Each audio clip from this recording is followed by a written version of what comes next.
Bismillahirrahmanirrahim. Alhamdulillahirabbil alamin. Wa aqibatu lil muttaqin wa la udwana illa 'alal zalimin.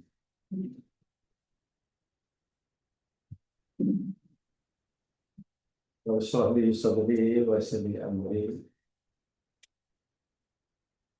wa hlul 'uqdatam min lisani yafqahu qawli. Amma ba'd.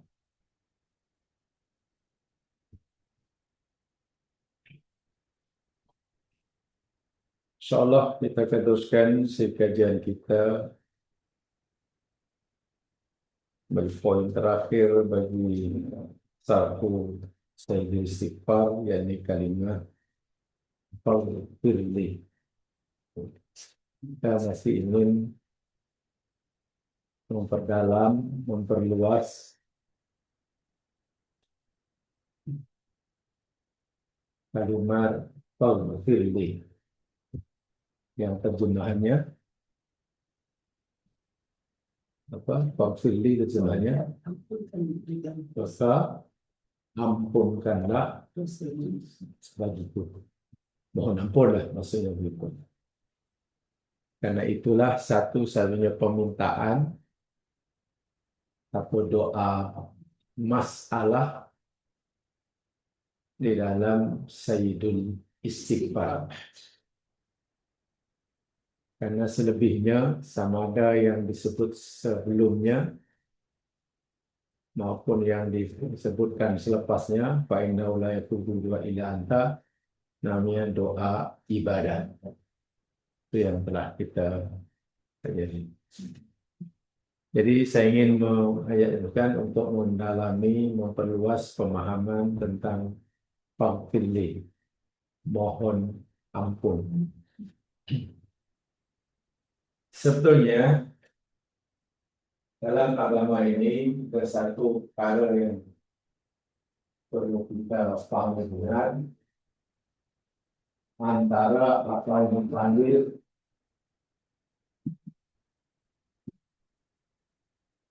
hukukul awqat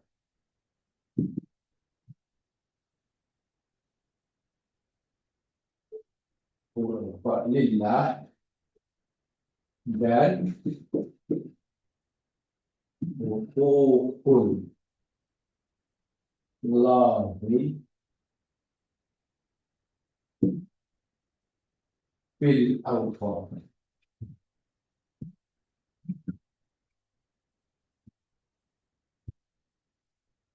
Sebenarnya saya perlu menyampaikan ini.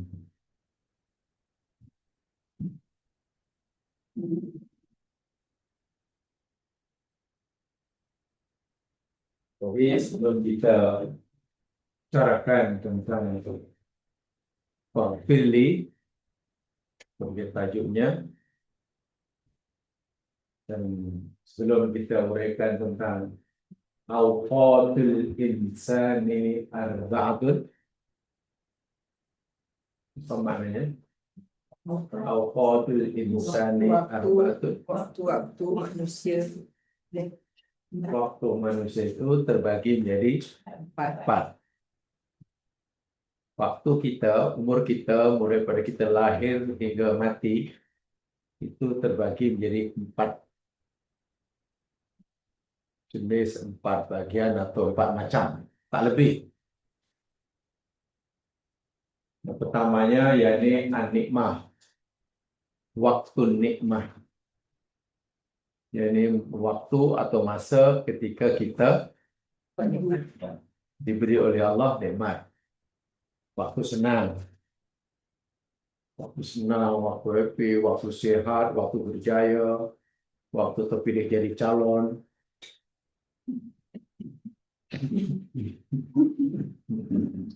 Kan? Tak tahulah kalau PM terpilih jadi PM, tak PM maksud saya itu pengurusi majlis, tak tahu gitu kan. Yang kedua, ada kalanya kita ini berada pada waktu al-baliyah. Al-Baliyah itu lawan nikmat lah. Jadi waktu ujian, diuji, musibah, sakit, hilang barang, kalah bertanding, dibuang kerja, kematian, bencana alam, gagal dalam usaha. Itu namanya waktu baliyah. Al-baliyah. Yang ketiganya, kita berada pada waktu at-ta'an. Waktu ta'an, yakni waktu ketika kita sedang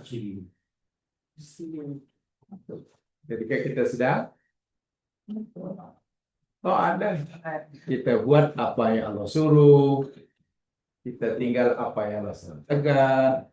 Mungkin kita sedang zikir, sedang tolong orang, sedang bakti pada orang tua. Ya. Apa saja ketaatan, karena kita sedang menambahkan pahala. Waktu ketika mana kita sedang menambahkan pahala, sama ada dengan mengerjakan suruhan atau meninggalkan. Nah, itu namanya waktu ta'ah. Baik, sekarang ini kita sedang belajar agama. Waktu apa sekarang ini? Waktu ta'at. Sekarang ini kita sedang sehat, mata boleh nampak, telinga boleh dengar. Kita sedang waktu nikmat. Waktu nikmat. Atau barangkali mungkin sebab kita duduk lama, nak berdiri macam nak tumbang. Lutut bengkok tak boleh lurus, boleh lurus tak boleh bengkok. Mata pula berkunang-kunang macam nak jatuh. Namanya waktu baliyah. Dan yang terakhir, manusia ini berada pada waktu maksiat. Jadi pada masa ketika ia melakukan maksiat, sama ada tinggal suruhan ataupun langgar larangan. Dia sedang bohong, dia sedang menipu, dia sedang rasuah, dia sedang menzalimi orang, dia sedang kong kaling kong. Itu sajalah. Atau ketika ia sedang mempermainkan watak setan. Itu namanya waktu maksiat lah. Pada waktu taat, dia sedang mengambil peranan baik. Ada tak agaknya selain kita berada pada selain tempat ini? Coba renungkan.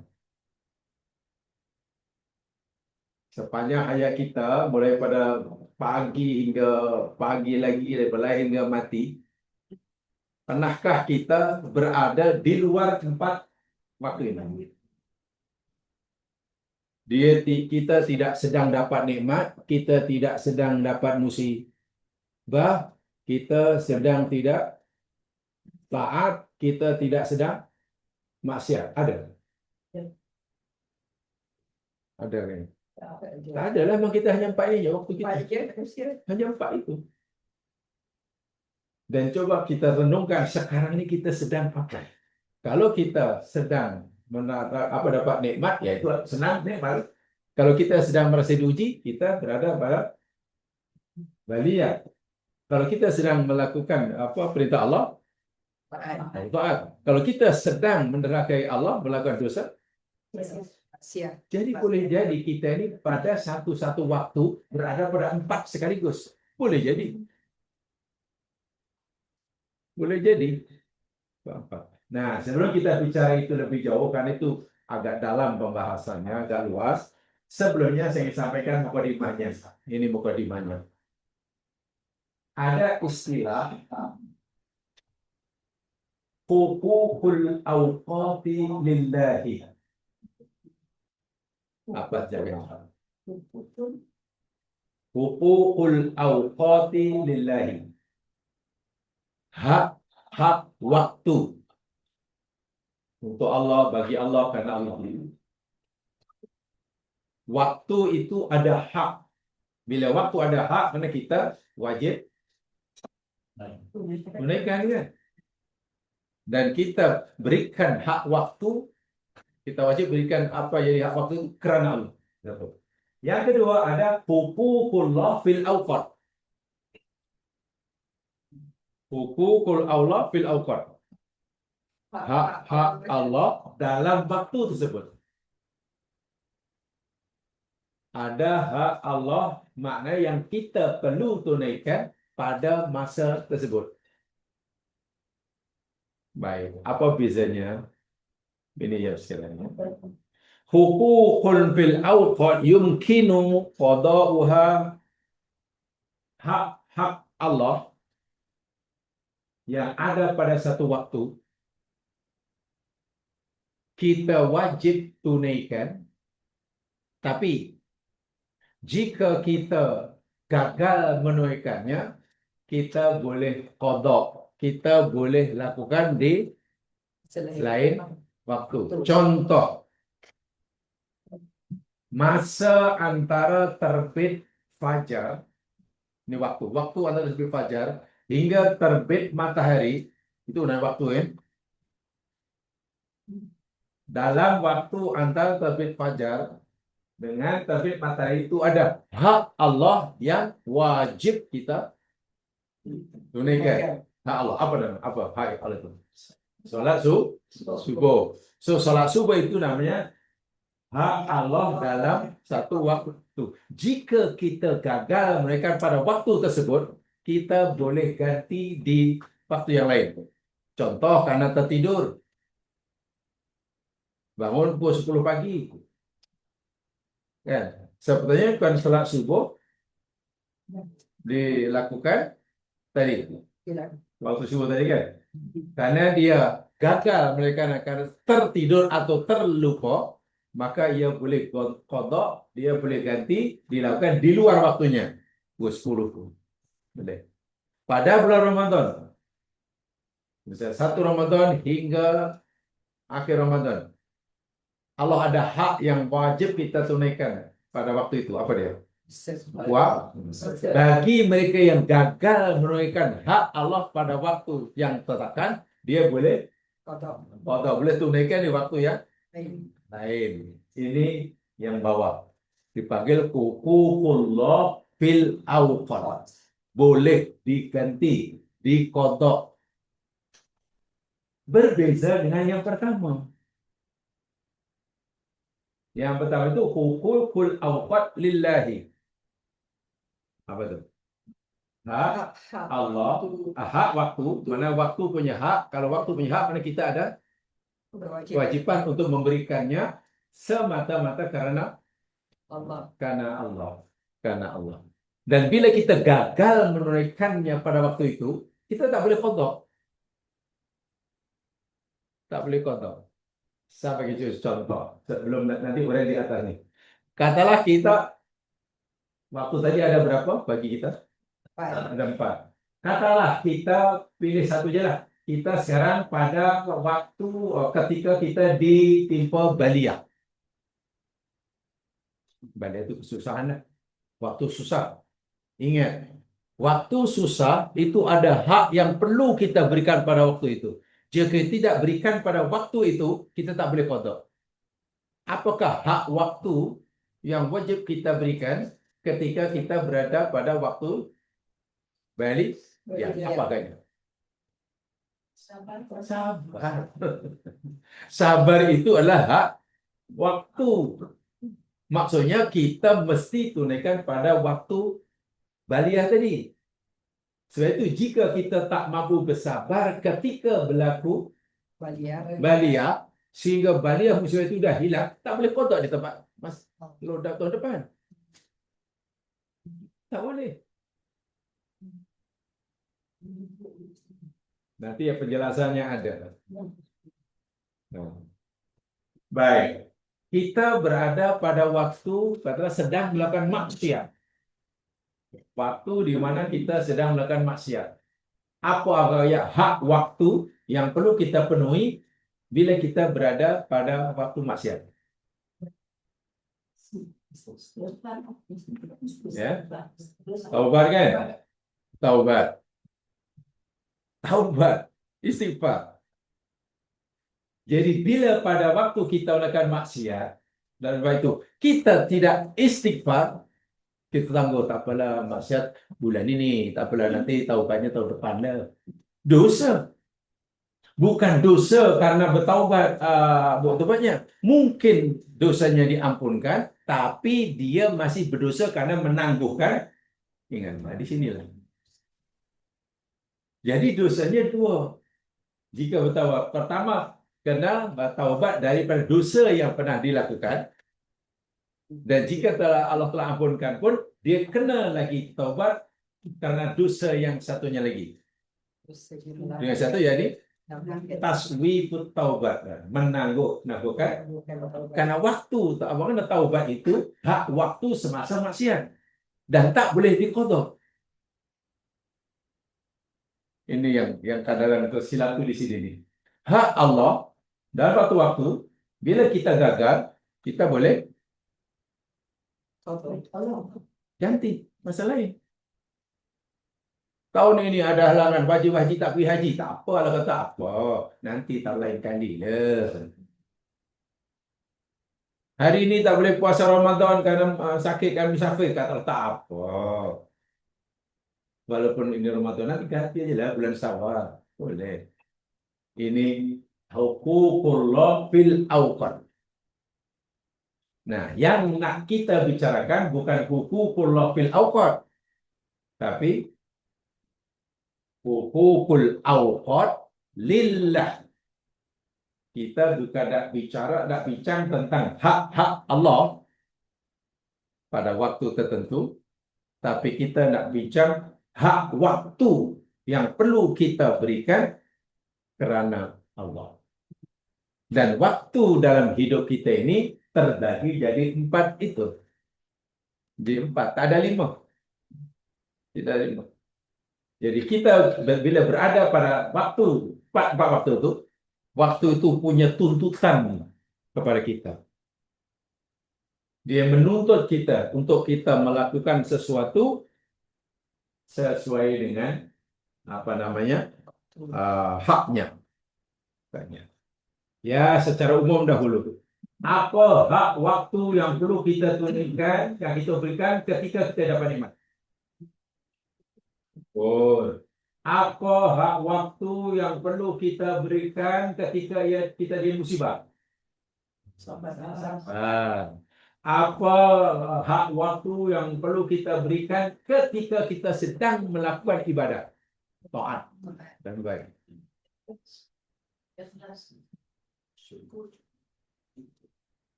Apa hak waktu?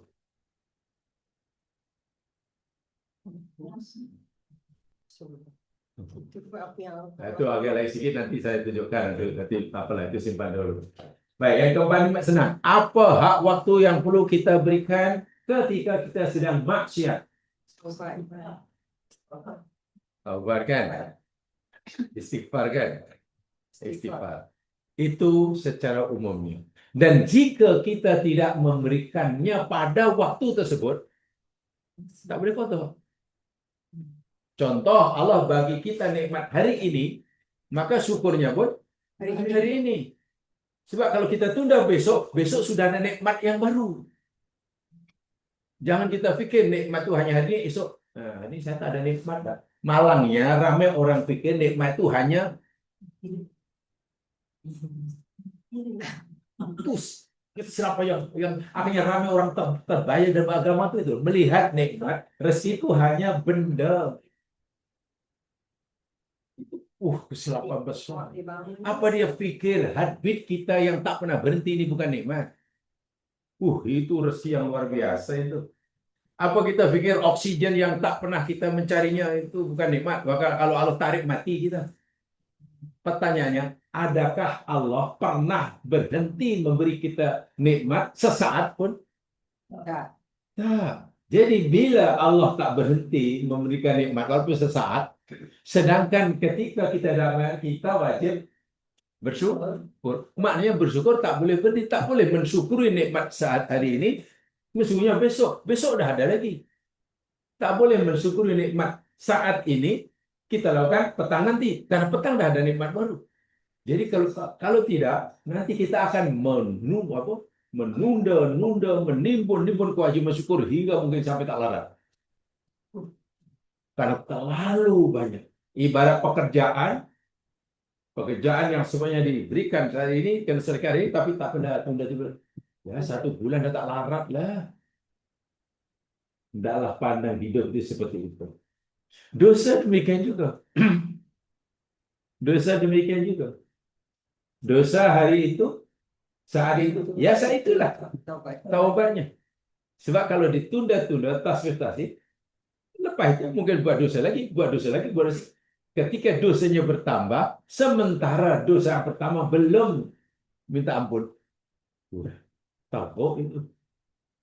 Itu sebenarnya hakikat dalam kehidupan ini, dalam bertaubat. Jadi salah besar syukur hanya waktu tertentu. Salah. Syukur tunggulah nanti malam Jumat, syukurlah. Taubat tunggulah nanti 1 Muharram. Syukurlah. Apa saya ingin bertaubat, tunggu nanti bulan depan, kemudian ada peluang untuk umrah. Allahu Akbar, walillahilhamd.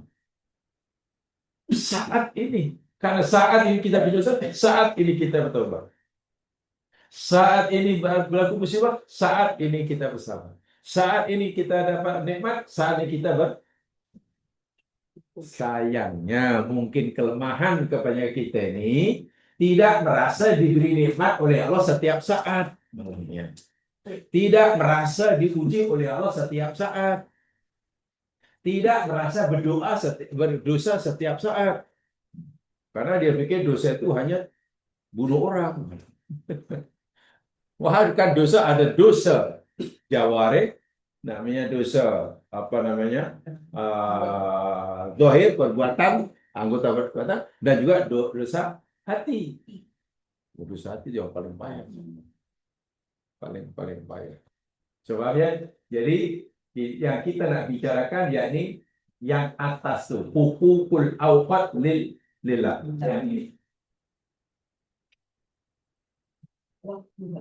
Dan ini ada 4 ini kaitannya. Sini.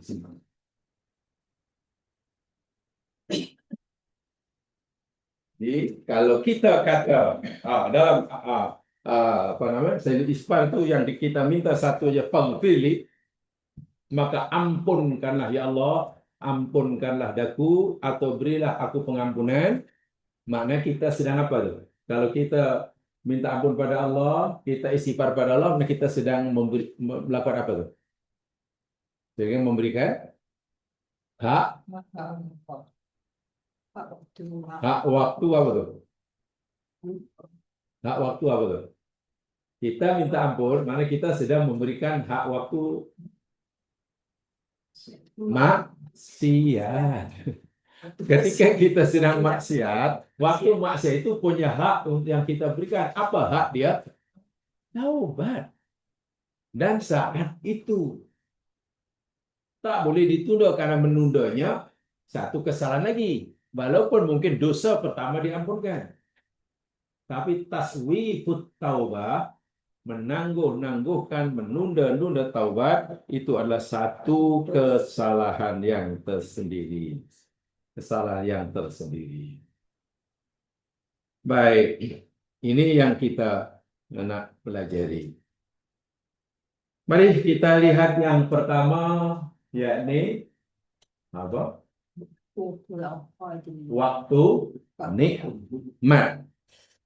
Yang pertama, waktu nikmat. Apakah hak waktu yang wajib kita berikan ketika kita sedang diberi nikmat oleh Allah?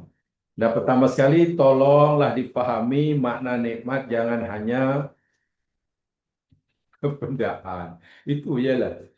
Lihatlah nikmat itu anggota tubuh kita. Tiap hari berapa kita pelajari ya. Nikmat Allah terbagi berapa? Minggu depan. Nikmat Allah secara umum terbagi berapa? Ada dua. Wow, satu nikmat ijaz, 2 nikmat imdad. Kena ingat itu. Nikmat Allah terbagi dua. Satu nikmat ijad. Nikmat ijad yakni nikmat penciptaan. Kita asalnya tak ada, kemudian Allah adakan, Allah wujudkan. Itu namanya ijad. Karena dengan diwujudkannya kita, diadakannya kita, diciptakannya kita oleh Allah, maknanya kita punya peluang yang besar untuk dapat surga. Bumi, langit, dan isinya sekarang, surga dan segala kenikmatannya di akhirat kelak, itu disediakan, diperuntukkan khas oleh Allah buat mereka yang pernah hidup di dunia dan berbakti pada Allah. Siapa yang tak pernah hidup di dunia, tak mungkin masuk surga. Yaitu kita wujud ini pun dah nikmat. Nikmat kedua ya nikmat imdad. Apa nikmat imdad?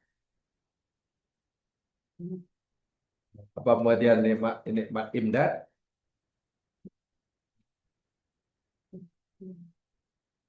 Hah? Imdad. Baru minggu lepas.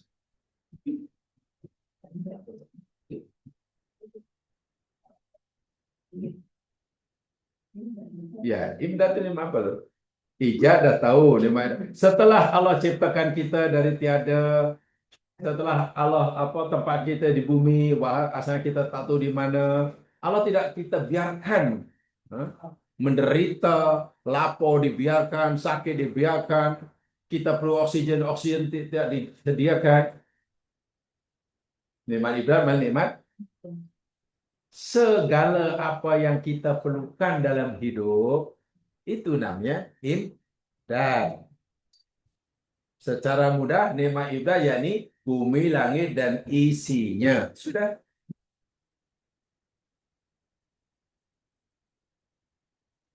Oksigen nikmat imdad, jantung berfungsi nikmat imdad. Bumi berpusing pada paksinya nikmat imdad. Turun hujan, bumi mengeluarkan tumbuh-tumbuhan nikmat imdad. Dan apa sajalah, sebutlah apa saja. Pasti betul. Pasti betul. Itu nikmat imdad. Nah, nak mensyukuri jadi dua ini yang kita syukuri. Dan kita setiap saat tidak pernah terlepas, tidak pernah tidak mendapatkan nikmat dua ini. Nikmat ijaz kita masih ada. Nikmat imdad tak pernah putus. Dan kita tak minta pun. Kita tak minta, tapi Allah bagi tanpa kita minta. Sedangkan apa yang Allah berikan pada kita, yang kita tak pernah minta padanya ini, jika Allah tak bagi, kita tak hidup. Ya tadi contohnya oksigen. Oksigen itu keperluan kita. Allah bagi pada kita sebelum kita meminta. Dan bila Allah tak bagi, kita mati. Kalau itu oksigen nikmat yang sangat besar.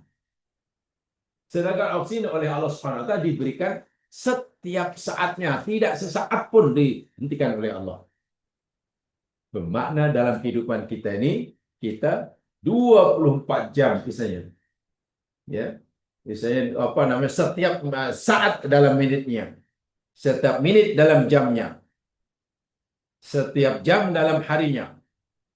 Setiap hari dalam bulannya.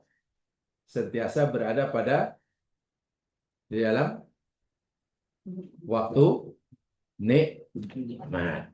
Waktu nikmat. Karena nikmat itu berterusan tanpa beri saat pun, waktu punya tuntutan, punya permintaan. Waktu nikmat ada permintaan yang betul ditunaikan. Permintaan yakni apa? Hak waktu nikmat. Syukur. Berapa banyak, berapa besar syukur kita pada waktu nikmat, bergantunglah seberapa besar dan seberapa banyak nikmat pada waktu nikmat. Akaknya berapa banyak dan berapa besar nikmat yang Allah berikan pada kita seharinya, setiap harinya.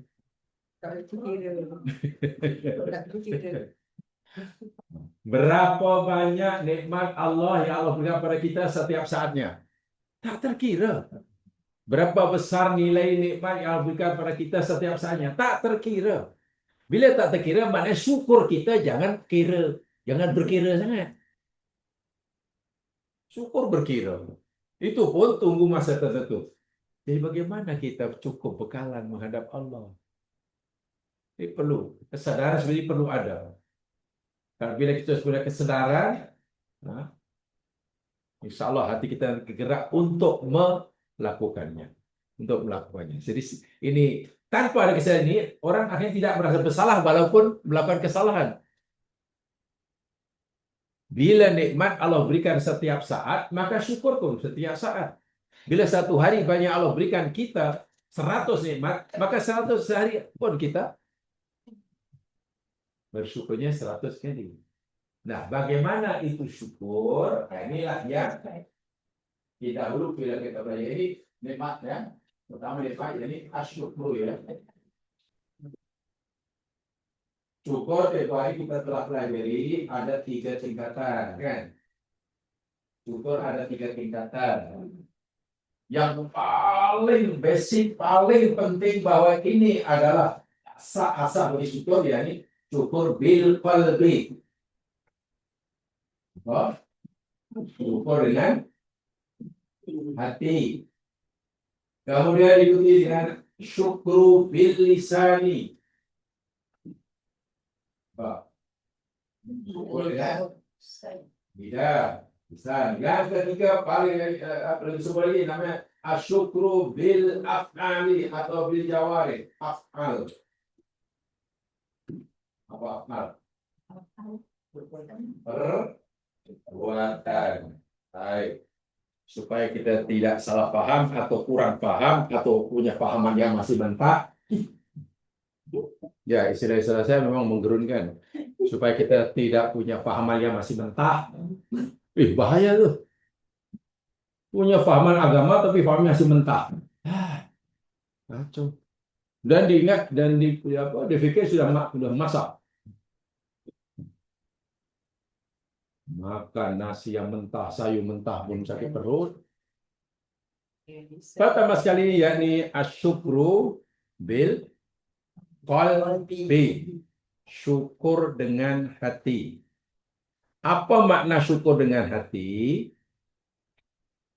Asyukru bil qalbi ini jamaah sekalian, yakni mengakui, meyakini 100% bahwa setiap nikmat yang ia terima itu milik Allah, dari Allah, dan akan kembali pada itu syukur bil qalbi. Apa saja nikmat yang ada di yang kita terima, yakinkan diri kita itu milik Allah, datang dari Allah, dan suatu hari bila Allah kehendaki kembali kepada Allah. Itu letaknya dalam hati ya, bukan di mulut ya. Jadi keyakinan mesti ada. Sehingga bila seseorang itu mendapat pemberian daripada Allah, nikmat daripada Allah, bila hatinya yakin itu milik Allah, apa kesannya? Apa kesannya? Apa kesannya kepada jiwa orang itu bila ia yakin ia adalah milik Allah? Apa kesannya dalam hati orang? Dalam jiwanya? Apa impak psikologinya? Dia tidak mengakui, tidak merasa pemiliknya. Dia tidak pernah merasa memiliki. Karena tak pernah merasa memiliki, ya macam mana nak merasa joli kata. Itu. Kemudian, yakin yang kedua, ia yakin ia datang dari Allah. Kalau dia yakin ia datang dari Allah, apa yang kesannya pada jiwa orang itu? Impak psikologinya apa? Yang bisa satu hari dia akan diambil nanti. Ya. Hanya. Nah, yang pertama tadi, kalau kita yakin itu adalah milik Allah, mana kita betul-betul merasai, menjiwai menghayati kalimat la haula, kita menghayati firman Allah, inna lillah wa inna ilaihi rajiun, bahwa kita tidak punya apa-apa. Tak punya apa-apa. Karena yang ada dalam kita itu milik Ya Allah. Yang kedua, bila kita meyakini bahwa semua itu datang daripada Allah, maka kita telah menjiwai, telah menghayati firman Allah, inna lillahi wa inna ilaihi raji'un. Oh, ini datang dari Allah. Kan? Jadi suatu saat, bila benda yang ada sekarang ini, karena kita yakin itu datang dari Allah dan milik Allah, bila Allah ambil bila-bila masa, akhirnya kita protes ataupun ya pasti mampu ya lah ambil. Sebab itu Tuan saya katakan, ketika Nabi bagi takziah pada seseorang yang ditinggal mati ahli keluarganya, Nabi kata untuk menghibur orang ini supaya mampu bersabar, inna lillahi ma akhadha wa lahu ma a'ta. Wahai saudara, sesungguhnya Allah telah mengambil apa yang Dia miliki. Dia berikan, Dia mengambil apa yang Dia miliki.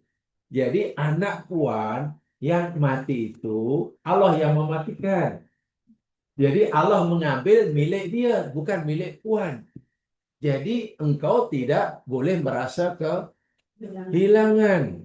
Dalam sungguh itu dari segi tasawuf itu. Walahu ma'ata, dan bagi Allah juga apa yang Allah berikan. Dahulu ketika engkau belum punya anak, Allah bagi kamu anak, dan anak itu milik Allah.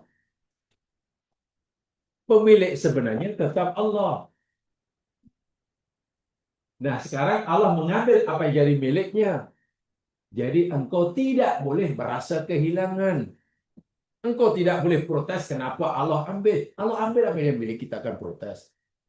Itulah syukur dengan hati itu, kalau orang mampu bersabar ketika nikmat Allah tarik balik, dan dia tidak akan melompat-lompat lupa daratan ketika Allah berikan sesuatu kepadanya. Sekarang ini tengok ya Allah ya Tuhan, baru menang terpilih itu pun melompat-lompat, yang kalah terduduk dipermalukan. Karena belajar tasawuf lah orang-orang politik. Betul ya sekalian.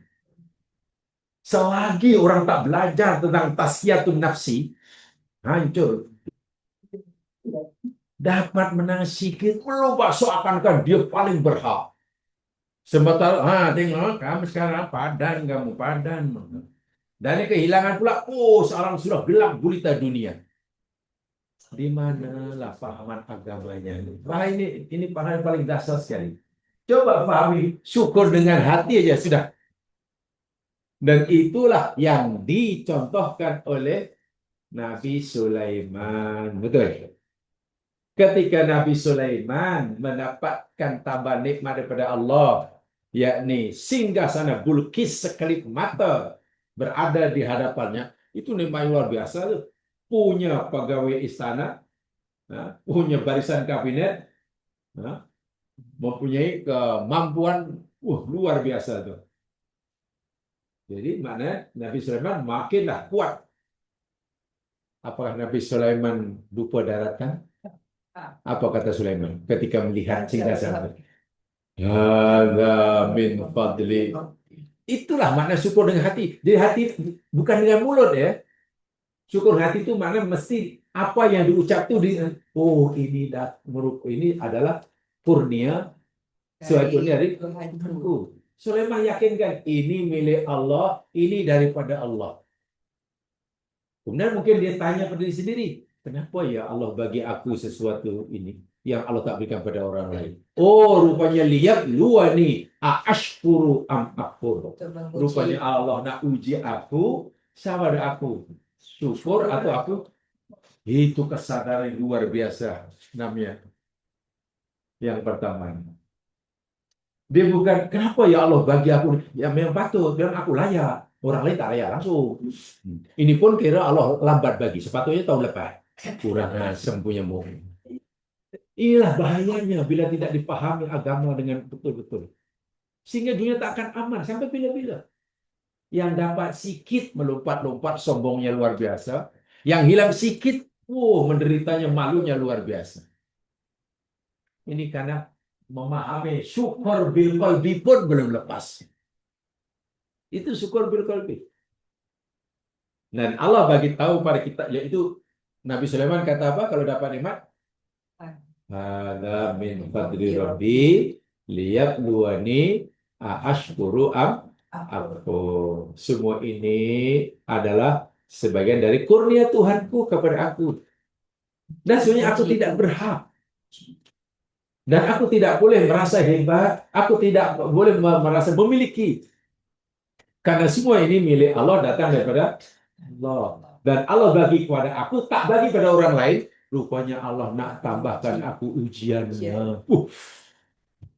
Tambah nikmat, merasa bertambah ujiannya. Itu kalau bukan hati yang bersih. Berarti Nabi Sulaiman di dunia kaya raya, hebat, di akhirat masuk surga. Masuk surga. Ya, seorang nabi kan sebagai contoh.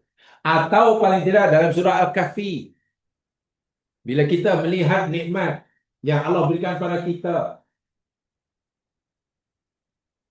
Allah berikan nikmat kepada kita, sementara orang lain pula mengkagumi kita. Awak hebat ya, tak fikir, tak sangka lah awak sekarang jadi orang macam ini.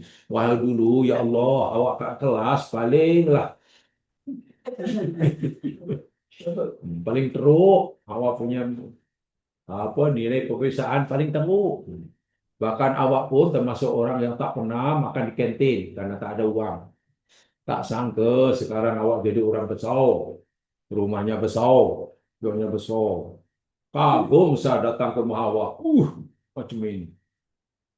Ada kawan datang jumpa kita mengkagumi nikmat Allah yang Allah berikan pada kita. Biasanya apa yang timbul dalam hati orang yang dipuji secara umum. Biasanya ada rasa apa yang terlintas dalam hati orang yang dipuji tadi secara umum. Rasa apa? Mungkin ada yang lebih sopan sikit, mungkin jawabannya tak adalah, itu ajalah, tak ada, biasa je lah. Itu agak sopan sikit. Atau mungkin ada lebih jujur sikit, atau mungkin ya lah orang lain lebih hebat daripada saya. Ada yang mungkin lebih jujur sikit, kemudian apa? Lah baru tahu. Apa baru tahu? Atau yang paling jujur, setelah dipuji-puji sampai kawan tuh semua, kagum semua ambil gambar tuh, tahu tak aku? Macam itu gak syukur. Mana ada syukur berkalbi pun tak lepas. Macam mana nak jumpa Allah Subhanahu Wa Taala? Agama ini bukan untuk Allah, agama ini manfaatnya bukan untuk Allah, untuk kita. Agar kita benar-benar bersedia dipanggil oleh Allah. Masalah itulah nilai kehidupan yang diamalkan oleh masyarakat kita ini tidak membantu kita mendapatkan pahaman seperti ini. Kita bahasa mudahnya kita sudah hidup berada terjebak dalam nilai yang sudah bertentangan dengan agama. Tapi nafsi-nafsi kita belajar ini. Tahu tak apa?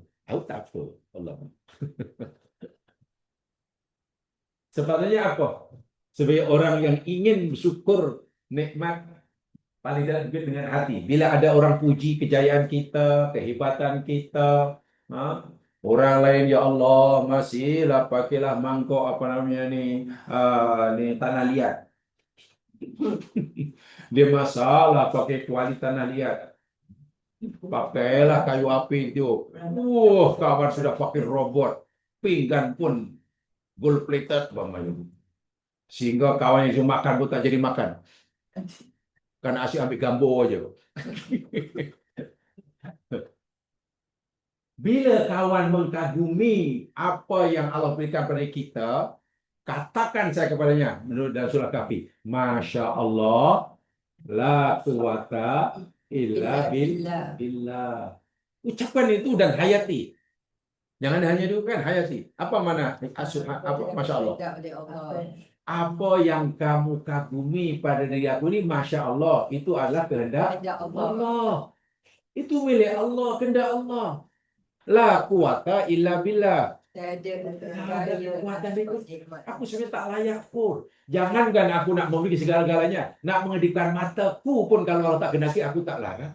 Jadi kalau kamu nak puji, pujilah Allah yang memberi. Jangan puji aku tak layak langsung. Paling tidak hayati Masya Allah wa ta'ala. Jangan, tahu tak pun. Aduh. Ingat, syukur itu kewajiban yang tak boleh ditunda. Tak boleh ditangguh-tangguhkan. Tak boleh ditangguhkan. Ada orang kalau bagi, macam Sulaiman itu bagi ilmu kan. Nah, ini bagi harta dalam Ashabul Kahfi, Ashabul Jannah. Dalam Ashabul Kahfi ada Zulkarnain. Apa nikmat yang Allah berikan pada Zulkarnain? Boleh Yang orang yang tak diberikan pada orang lain. boleh buat tembok. Ilmu kan?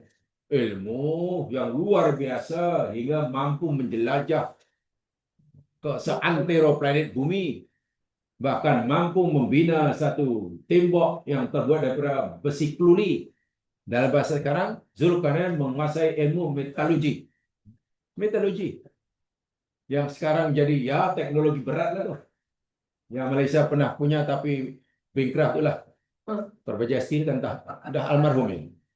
Nah, Perbaja Steel ini sudah almarhum. Jawa. Nah, Perbaja Steel sudah almarhum. Sudah mendiam. Ya sudah almarhum. Kan dulu dibanggakan.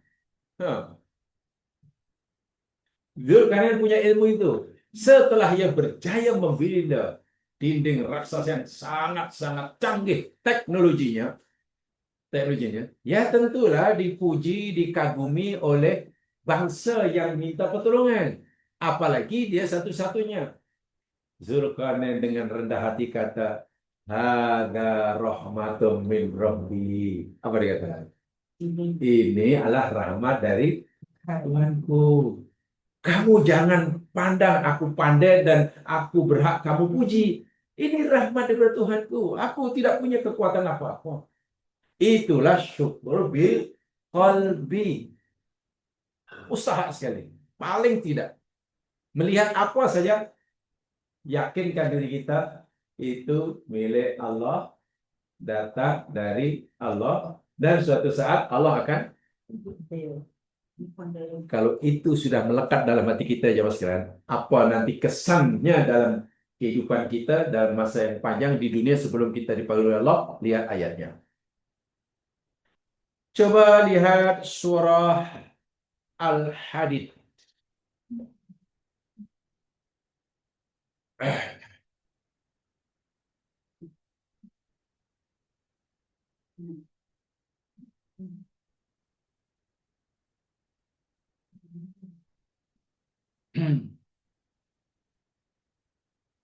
Surah Hadid, surah besi.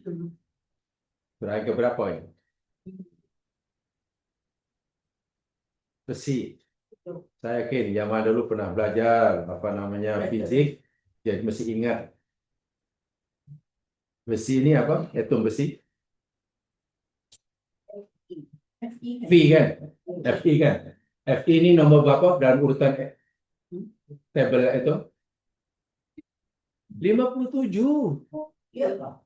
Jadi bukan kebetulan surah Hadid letakkan urutan itu, karena memang itu kalau kita belajar pasti. Jadi sebab besi ingat dalam tabel apa urutan atom 57. F itu 57. Ya. Jadi senang. Hadid mesti 57. Hadid adalah besi. Betul kan? Jadi dalam surah Al-Hadid, surah 57, ayat yang ke-22 dan 23, ini dia. Inilah kesannya bila kita mampu mensyukuri nikmat Allah dengan hati. Ini baru dengan hati ya.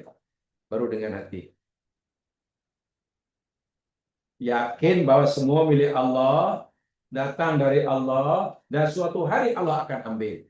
Sehingga kesannya dari dalam jiwa kita, kita tak merasa punya apa-apa, kan? Kita lemah, nah, karena kalau berjaya pun kena pertolongan Allah, dan suatu saat bila Allah ambil, ya kita tidak mengeluh, bersabar jadi dirinya. Ini ayatnya. Ayat 22, ma asaba min musibatin fil ardi wala fi anfusikum illa fi kitabin min qabli an nabra'aha. Inna dzalika 'ala Allahi yasir. Artinya,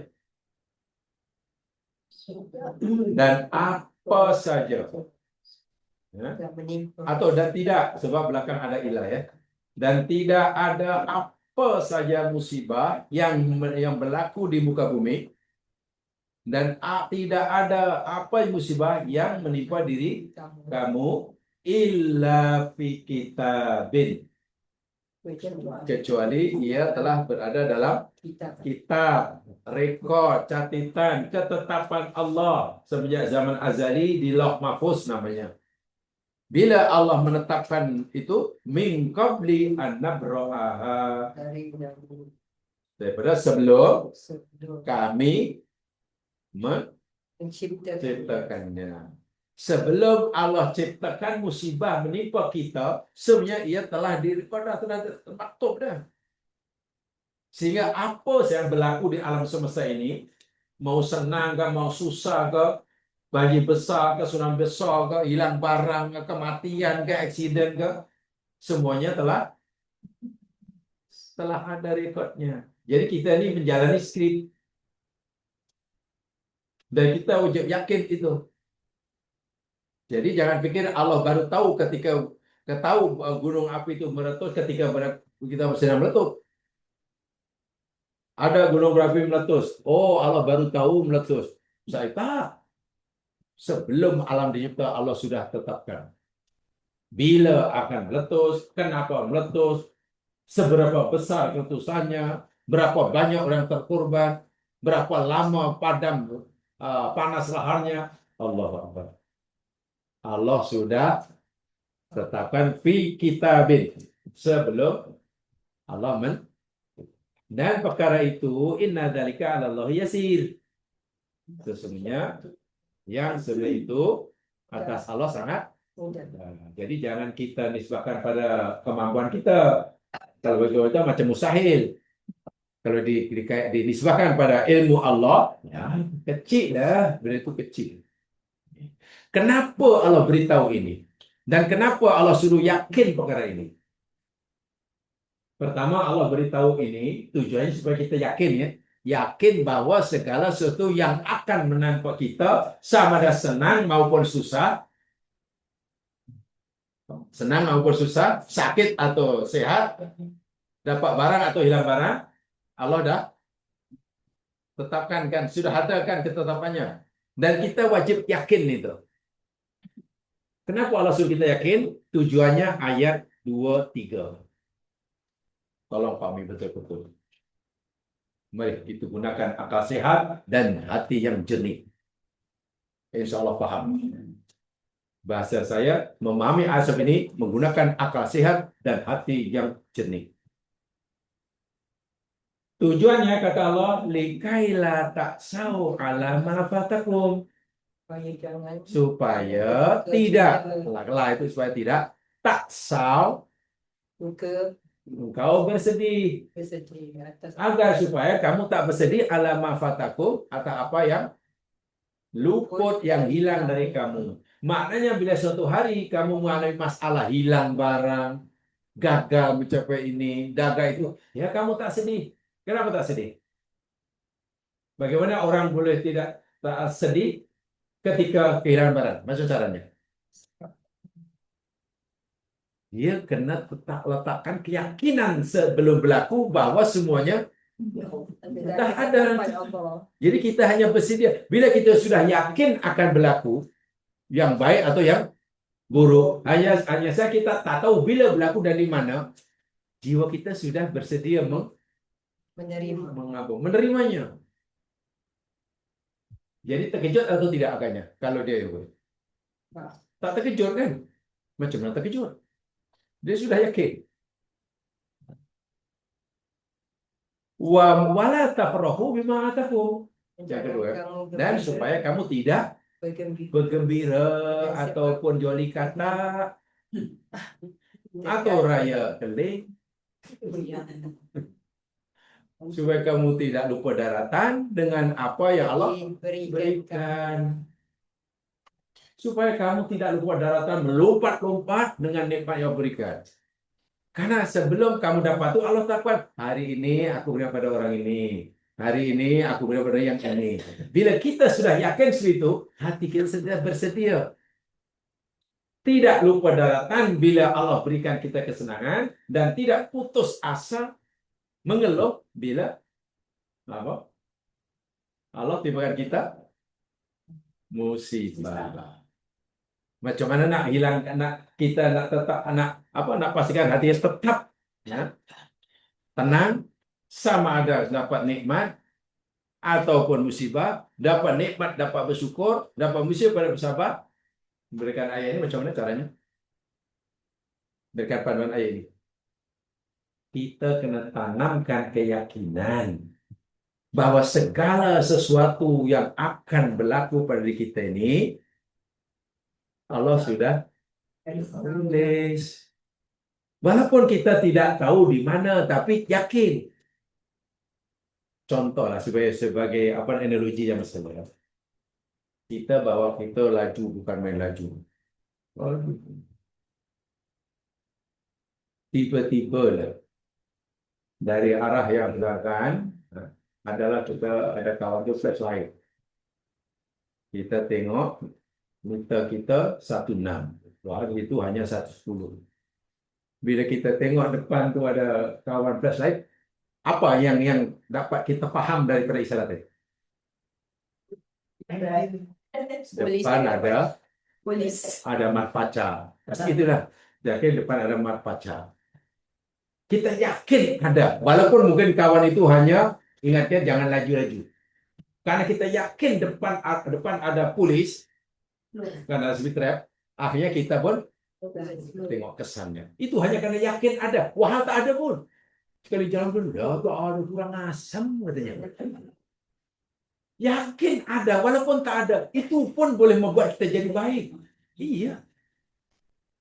Itulah jiwa kita tuh seperti itulah sebenarnya. Dia yakin ada polis jaga depan tu, kan? Polis trafik mungkin lah. Ya, itu mak pacak lah saya panggil. Hanya karena yakin, walau tak ada. Itu pun kita jadi pemandu yang berhemah. Slow. Seatbelt cepat-cepat. Handphone diletakkan. Terpas lari 5 kilometer tak ada. Tak ada rupanya. Pecut. Tengok. Jadi baik hanya karena yakin ada. Wah, tak ada. Sekarang Allah itu pasti benar. Allah itu ada. Kalau kita yakin benar, takkan kita tak jadi baik. Itulah maksudnya. Jadi yang boleh mengubah itu mesti dalam kita. Contoh, kita katalah kita pernah melihat katalah apalah tayangan apa filem apa yang penuh dengan adegan-adegan yang yang ganas kayak yang suspense lah, hero dia jatuh kapal terbang tapi tak mati lah. Dikejar komunis tapi komunis sakit perut lah. Tercampak dalam sungai banyak buaya pula dia berikan hormat ke. Jadi kita sudah sepan kan, maknanya mati ni hero ni. Mula-mula kita nonton wayang tadi, pasti kita mula-mula pertama kali tengok macam mana? Kita pasti tak senang duduk kan? Ya pasti mula-mula. Tapi jika kita sudah tengok 3 kali, agak macam mana? Masih atau boleh sampai makan kuaci je lah. Tahu. Jatuh kapal terbang pun dia jatuhnya di kedai mama tu makan macam ni, tahu. Lalu kita bawa kawan yang baru pertama kali tengok. Duduk sebelah. Kita sangat tenang sementara kawan. Apa yang reaksinya? Melompat-lompat. Itulah sebetulnya. Ini contoh analogi yang paling mudah.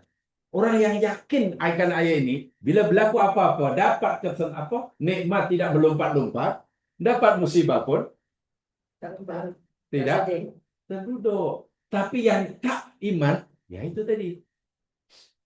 Barulah terpilih jadi PM pun, melompat-lompat. Pengurusi masjid. Baru hilang selipar Jepunnya pun, mengeluhnya 6 hari.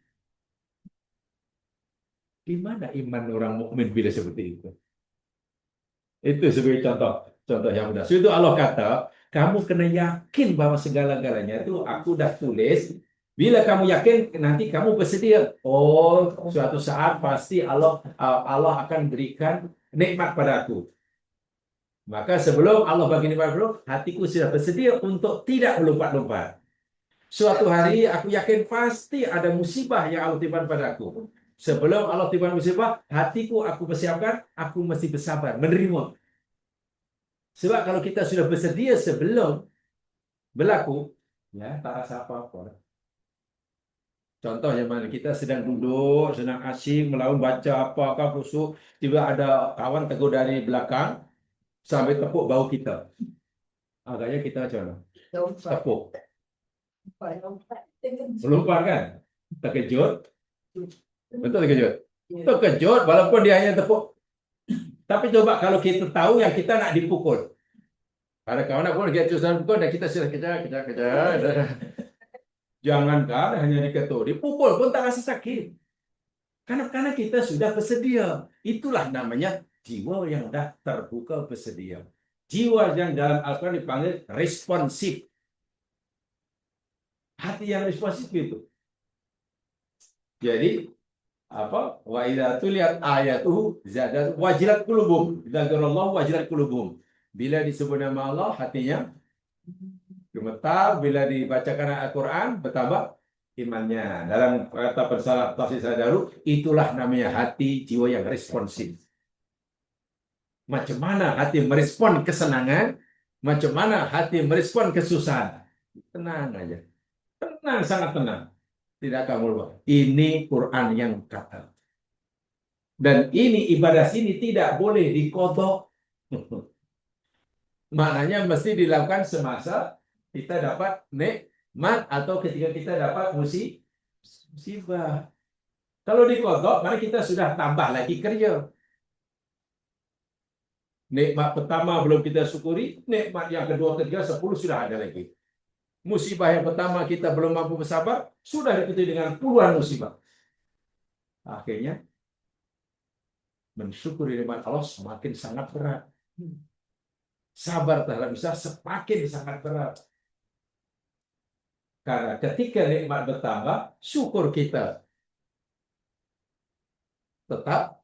Ketika musibah silih berganti, kesabaran kita tidak tetap. Paham ya? Itu namanya syukur bil qalbi. Paling tidak ucapan yang paling pendek bila kita merasa ada kejayaan, merasa apa, atau orang melihat kita, orang kata, Masya Allah lah kata bila. Itu bukan hanya mengingatkan orang. Ini, mengingatkan kita. Semua itu adalah kehendak Allah, Ma. Aku tidak punya daya apa-apa.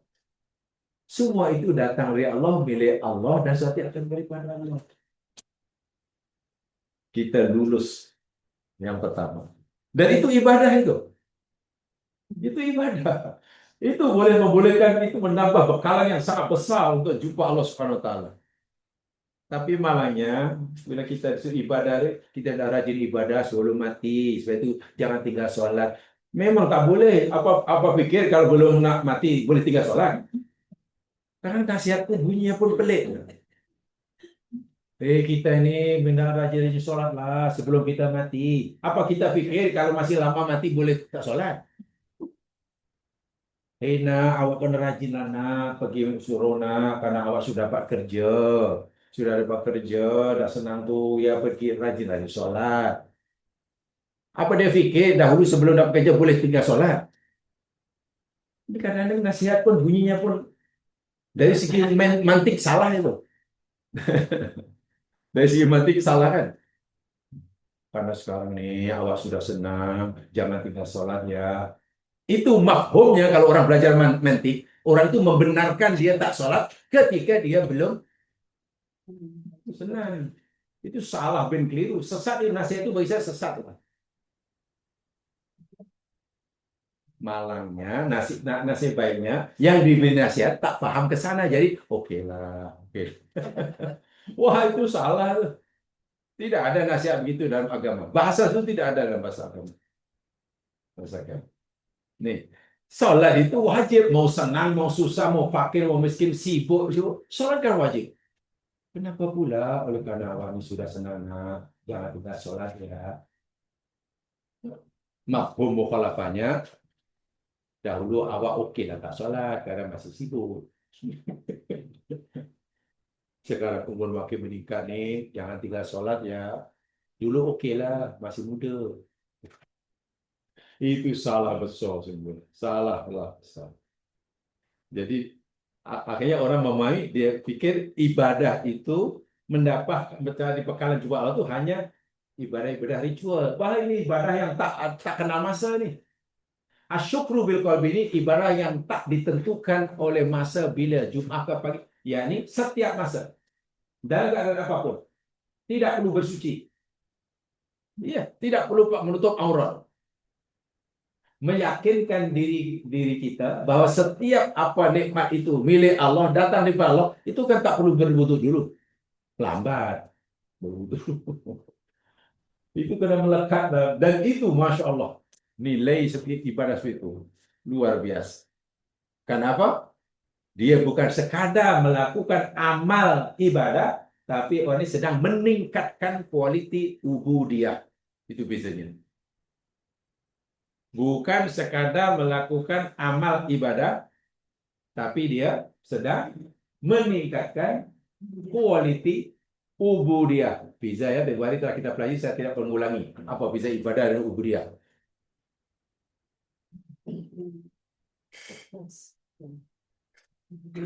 Ibadah ini sentiasa ada ya, tidak pernah ibadah tidak ada.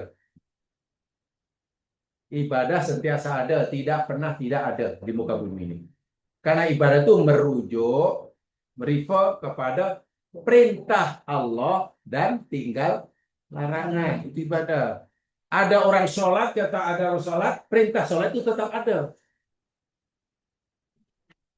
Ada orang mencuri ada orang mencuri larangan mencuri tetap ada. Nah, larangan mencuri, perintah sholat itu namanya ibadah. Sebab itu orang patuh tetap patuh, ibadah tetap ada. Mungkin yang tidak ada ubudiyah. Tahu apa ubudiyah dulu? Ubudiyah apa benar? Pengabdian diri. Ramai orang sholat itu ibadah, tapi jiwanya tidak merasakan dirinya humble, merasa dirinya toke. Ramai orang berdoa itu ibadah, tapi ramai orang merasa berdoa, dia tidak merasa dirinya humble. Dan Allah sebagai Tuhannya. Tapi orang berdoa merasakan dia dengan Allah itu macam setara. Jadi ya Allah yang melakukan doa itu macam melakukan ya win-win situation lah. Ya Allah, aku buat apa yang kau suruh. Sekarang kamu kena bagi apa yang aku nak tu. Ya Allah, aku dah ziarah rumahmu, haji. Aku dah tunaikan permintaanmu, solat. Aku dah buat apa yang kamu suruh. Aku dah berikan apa yang engkau minta. Sekarang giliran aku ya Allah bagi apa yang aku nak. Dia ingat Allah ni siapa bagi dia. Kalau tidak, kirim salam. Dia ingat hubungan dia dengan Allah macam hubungan staf pekerja dengan bos. Kalau pekerja bolehlah minta apa-apa oleh bosnya. Rasa tak puas hati, tukar bos. Kita dengan Allah itu hamba abdi. Jadi kita bukan hanya wajib buat apa yang disuruh tinggal tegak, itu namanya melakukan ibadah, tapi kita hendak melahirkan sifat ubudiyah. Ubudiyah itu yang bukan main susah. Karena Iwan mana menghilangkan sifat ego, sifat hebat, merasa itu dan sebagainya, merasa memiliki. Yang kedua, yang pertama paling basic ya, itu tidak boleh tidak tuh. Al-qalbu itu syukur dengan qalbu. Tidak perlu dizahirkan, tidak. Hanya kalimat sentiasa Allah. La haula wala quwwata illa billahil azim. Inna lillahi wa inna ilaihi raji'un. Agaknya bermula bila kita menyedarkan diri kita bahwa nikmat yang Allah berikan pada kita ini milik Allah, dari Allah, dan kembali pada Allah. Atau dalam bahasa yang mudah, agak-agak semenjak bila kita disuruh menghayati kalimat inna lillahi wa inna ilaihi raji'un. Bila? Semenjak bila? Atau masa bila?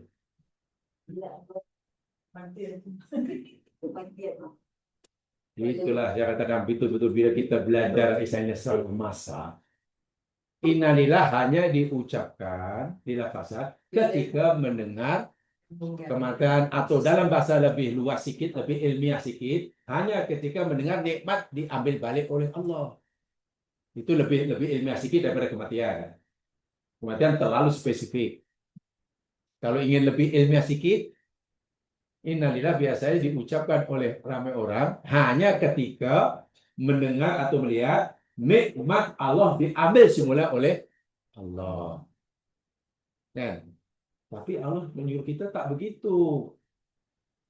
Justru innalillah itu kita hendaklah ucapkan bermula daripada ketika Allah beri kita nikmat, bukan ketika Allah ambil balik. Contoh, maklumlah karena anak meninggal, cucu meninggal, orang pun kata inna lillahi wa inna ilaihi raji'un. Sebenarnya itu agak lambat mengucapkannya. Mengucap innalillah justru ketika cucu itu baru lahir.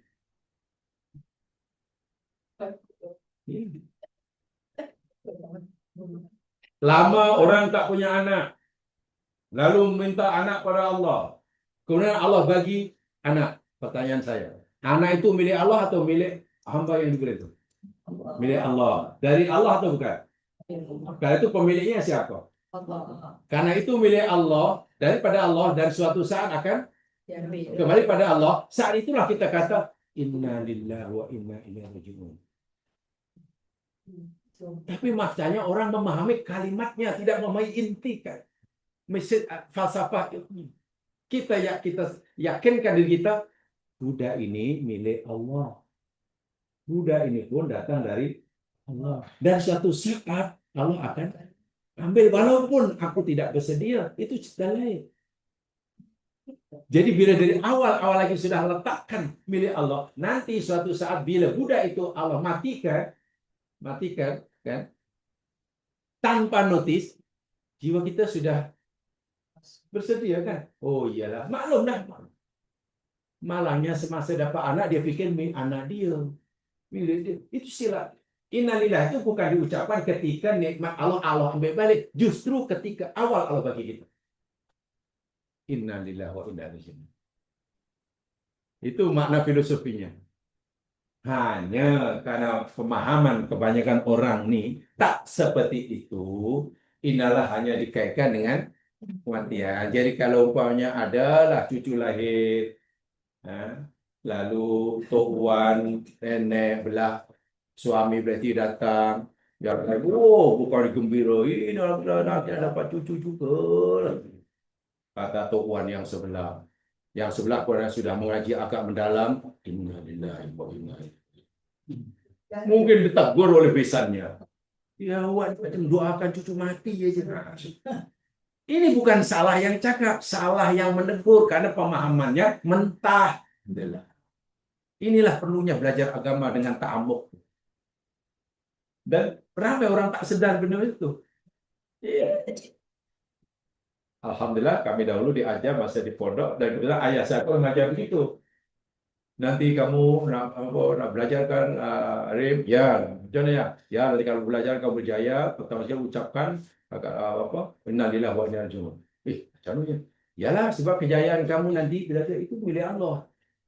Datang dari Allah, bukan pasal kamu hebat. Sama ingat sampai sekarang belajar ayah walaupun dia bukan ulama. Tapi itu saya pegangi. Jadi saya dah biasa saya dari kecil mengucapkan innalillah ketika kita atau orang lain mendapat nikmat. Bukan hanya ketika nikmat itu di kalau lah kita ucap innalillah ketika nikmat diambil itu normal lah, common sangat itu. Tidak salah tapi common sangat.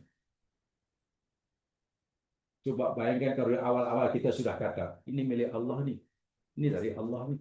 Suatu saat Allah pasti akan ambil walaupun tanpa notis. Ya jiwa kita dah bersedia kan. Tiba-tiba saya Allah ambil ya sudah. Tapi ada innalillah dah jadi macam ucapan apa ya? Kalau bahasa kami istilahnya innalillah ke insya Allah ke la haula wala quwwata illa billah ke masya Allah ke ya karena sudah kehilangan makna filosofinya. Dia hanya ucapan ritual tanpa makna. Maknanya bukan arti ya. Maknanya ya makna.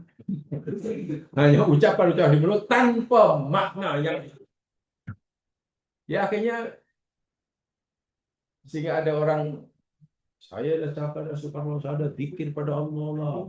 Ada subhanallah zikir pada Allah. Quran kata ala bizikrillahi tatmainnul qulub.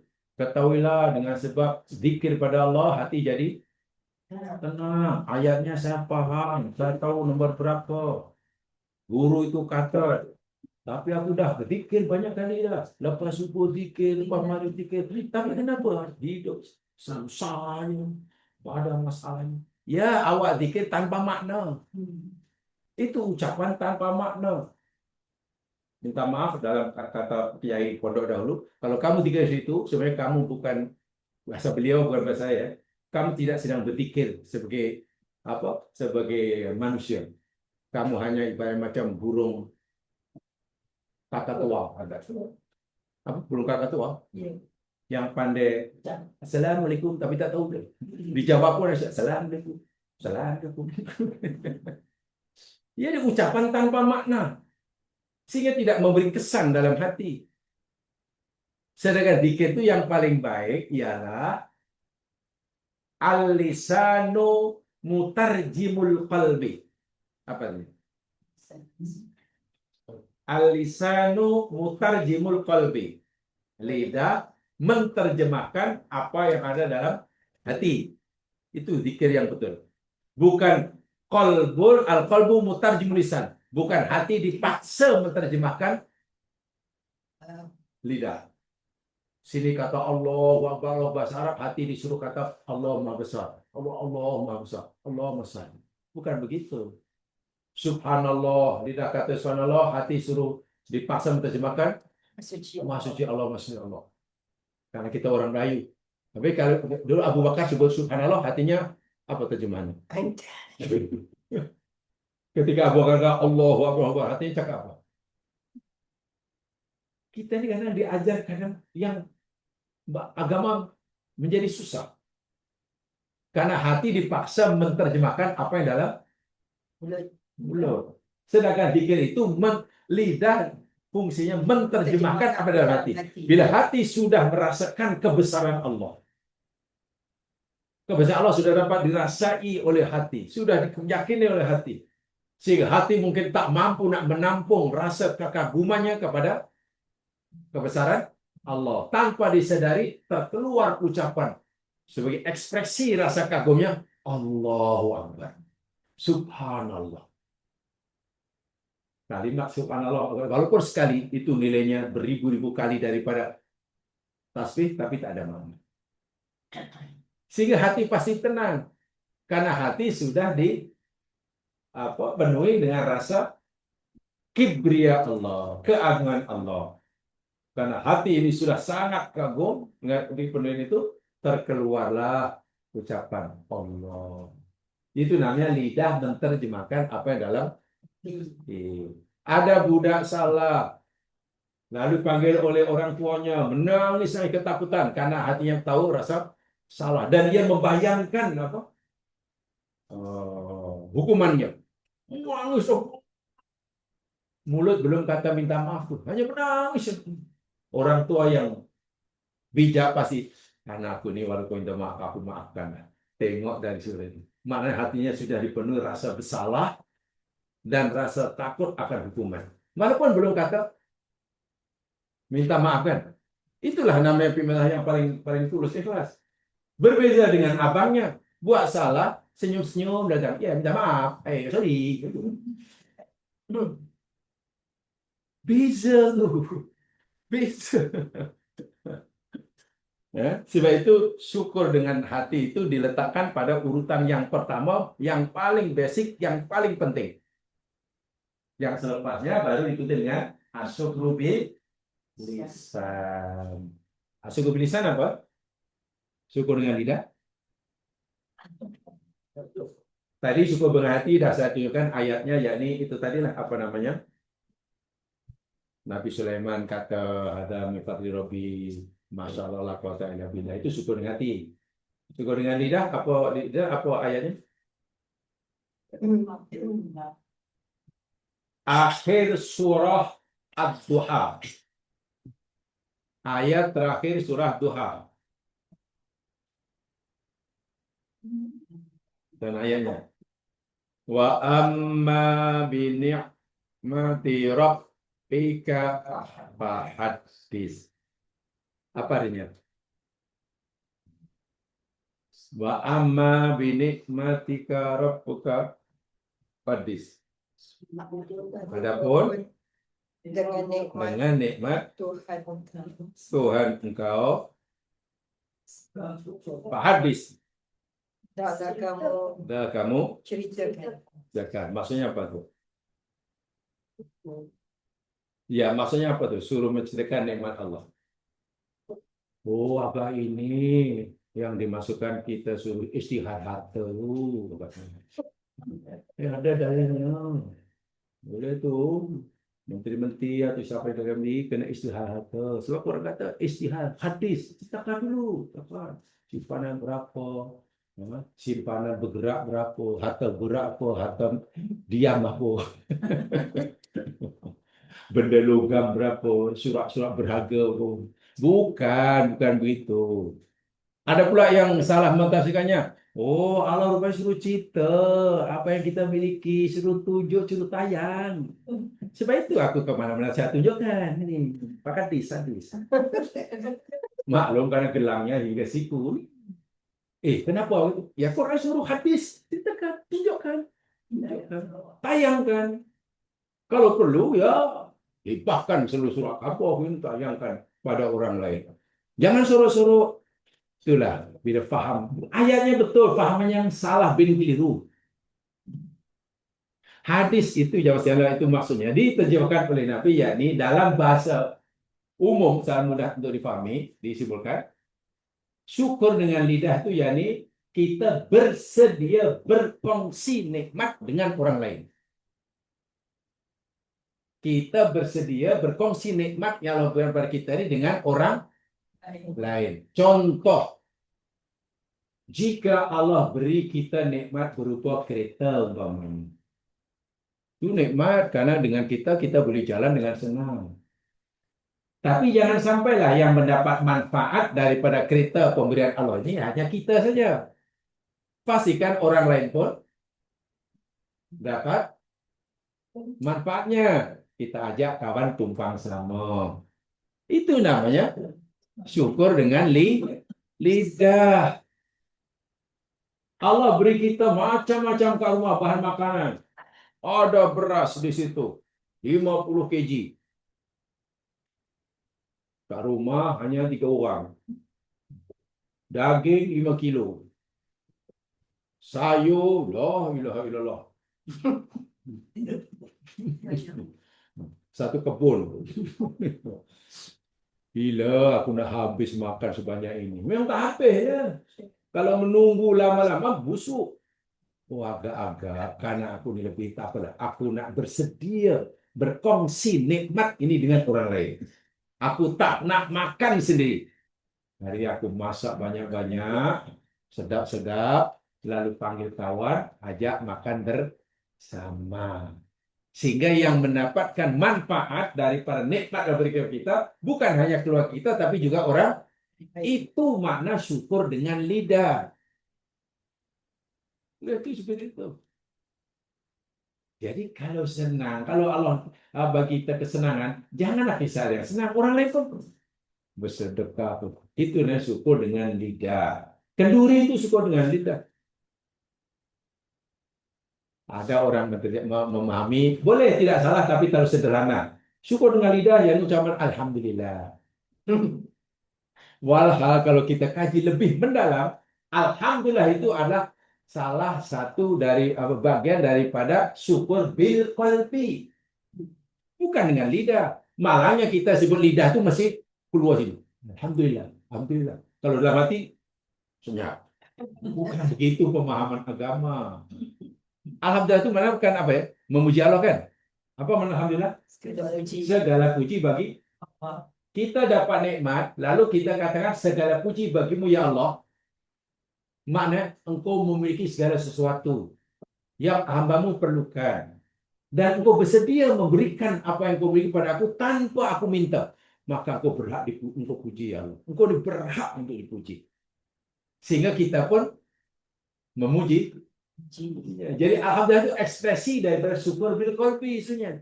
Tapi orang kata itu syukur bil lidah lah. Dan itu sering saya dengar bahkan termasuk orang yang menyampaikan agama. Ya, saya tak kata itu salah tapi kurang betul. Bukan begitu. Syukur bilisan itu bersedia berkongsi nikmat, maknanya itu dengan orang lain. Makna jangan kita sahaja. Contoh Nabi bersabda, tidak beriman seseorang kamu apabila ia tidur dalam keadaan selesa, perut kenyang, sementara jirannya lapar. Nabi kata, itu tidak beriman. Maksudnya kalau dikatakan syukur, orang itu tidak bersyukur dengan lidah. Kalau dia bersyukur dengan lidah, dia kenyang. Maknanya ada makanan. Jiran lapar, mana tak ada? Ya, share lah pada jiran. Itu asyukru bil lisani. Ada kebun, langsat ada, dukung ada, rambutan ada, durian ada, cuk paku ada, jambu batu ada, ikan parang ada. Menggerunkan dan nikmatnya Allah berikan padanya. Tak gerun macam mana kan? Nama pun paku, kayu. Banyak pula tuh. Segala tiba musim menuai pula, banyak hasilnya. Kalaulah aku jual, memang ada harganya. Tapi saya boleh tak menambah aku kaya, kerana aku dah kaya. Tapi kalau aku nak makan seorang dan keluarga, tak habis. Tengok. Nak dijual, memang ada duit, tapi tak menambah kekayaan kerana dia sudah kaya. Nak dimakan seorang-seorang tak, apalah kalau saya bungkus, saya bagi kepada kalian. Itu namanya syukur bil bisa. Pahalanya sangat tinggi. Itu surga itu. Jalan ke surga itu meritisnya banyak. Tidak semestinya zikir pada waktu malam hari. Tidak. Tapi itulah. Kadang-kadang tidak salah ya kita berkempen. Marilah kita cari jalan ke surga. Berziarah ke rumah Allah, apa umroh, itu jalan ke surga terbuka. Betul, tapi jangan itu yang dibesarkan semata. Kalau hanya pergi umroh saja orang jalan masuk ke surga, macam mana orang yang tak ada gambaran untuk umroh? Walhal jalan ke surga ini Allah buka selebar-lebarnya seluruhnya bagi siapa saja dan jalannya sana. Jangan kita pikir pergi ke surga itu hanya jalan umroh saja, jalan haji saja. Tidak. Jalan qiyamul lail saja. Walaupun itu termasuk jalan ke surga. Tapi coba jalan. Seorang pakcik bawa pengayuh becak. Tiba-tiba dia sudah dapat pelanggan satu hari. Alhamdulillah, hari sudah dapat. Lah cukuplah. Biasanya satu hari hanya dapat 60, hari dapat 100. Syukur dia pakcik. Nak balik pula. Dah merasa untung kan? Tiba-tiba ada lah hamba Allah berjalan kaki. Kasihan pula. Nak suruh dia itu bang bayo dah untung pula. Pajak bang angkau tanpa dipungut apa-apa apa biaya upah. Pak Cik tukang beca itu juga syukur bisa. Jangan dianggap itu remeh bentemeh. Itu ibadah yang sangat besar itu. Itu dari syukur dia berkongsi nikmat dengan orang. Dia ada beca, dia ada tenaga, dia ada ini, dia apa boleh gayuh sendiri. Kenapa tak apa manfaatnya dikongsi dengan orang lain? Yang ada ilmu, yang ada kuasa, yang ada. Tapi itulah manusia ini kadang-kadang susah. Dahulu tak ada harta, minta harta. Kali Allah bagi kelebihan harta, tak mau berkongsi orang lain. Dahulu tak ada kuasa, berebut kuasa. Bila ada kuasa, hanya digunakan untuk kepentingan sendiri. Itu kan hanya menimbun-nimbun dosa sebelum mati. Itu sangat bahaya. Sebab itu saya mengajar di tempat lain, ngajak kawan-kawan. Pasal pertanyaan kadang pelik-pelik. Apalagi jamaah itu memang orang-orang yang mengikuti lah perkembangan negara politik. Dan saya tidak minat politik, jadi jawaban saya senang aja. Oleh karena ini kelas agama, jadi saya apa mau jawabnya dari isu agama, bukan orang politik. Selagi umat Islam apapun profesi yang diceburinya, termasuk politik, tidak belajar ihsan, tidak belajar tazkiyatun nafsi, atau mungkin apalah istilahnya, tidak belajar tasawuf, akan tetap seperti sampai bila-bila. Tapi kalau orang ihsannya kuat, tazkiyatun nafsinya kuat, unsur tasawuf hatinya kuat, senang. Jadi apapun senang. Jadi kaya raya boleh jadi macam Nabi Sulaiman. Iya. Ada kuasa pandai luar biasa, boleh jadi macam Zulkarnain. Jadi peniaga, ahli kopra yang berjaya, boleh menjadi seperti mana Abdul bin Auf.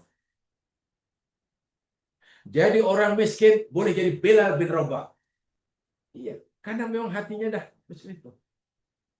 Jadi panglima perang sekalipun, kemudian dipecat.